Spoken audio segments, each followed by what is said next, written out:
ইনশাআল্লাহ, মাশাআল্লাহ, সুবহানাল্লাহ, আলহামদুলিল্লাহ, জাযাকাল্লাহ খায়ের, এই কয়েকটা শব্দ আজকে শিখে যাবেন, সারা জীবন এগুলো করবেন এবং এগুলো করতে কোনো হীনমন্যতা ভোগ করবেন না। আমি এগুলো কোনটা কোথায় পড়বেন সেটা আপনাদেরকে বলে দিচ্ছি। ভবিষ্যতে কিছু বললে বলবেন ইনশাআল্লাহ। অতীতে কোনো ভালো কিছু করতে পেরেছেন সেটা বলতে গিয়ে বলবেন আলহামদুলিল্লাহ। আর কোনো ভালো কিছু দেখে অভিভূত হয়েছেন তাহলে বলবেন মাশাআল্লাহ।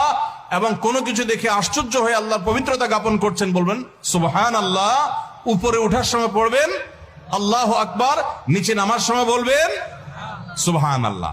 এই জন্য এখন থেকে উঠতে বসতে চলতে ফিরতে ইনশাআল্লাহ, সুবহানাল্লাহ, আলহামদুলিল্লাহ, মাশাআল্লাহ, উপরে উঠতে আল্লাহু আকবার, নিচে নামতে সুবহানাল্লাহ। আর কেউ যদি কোনো উপকার করে, এটা হাদিসে আছে, নবী সাল্লাল্লাহু আলাইহি ওয়াসাল্লাম বলেছেন, আপনাকে কেউ একটা উপকার করেছে, একটু কলম দিয়েছে, হাত দিয়ে লিখে আবার ফেরত দিলেন তার কলমটা দিয়ে লিখে, কোন একটা উপকার কেউ করেছে, তাহলে আপনি তার বিনিময় দিতে চান।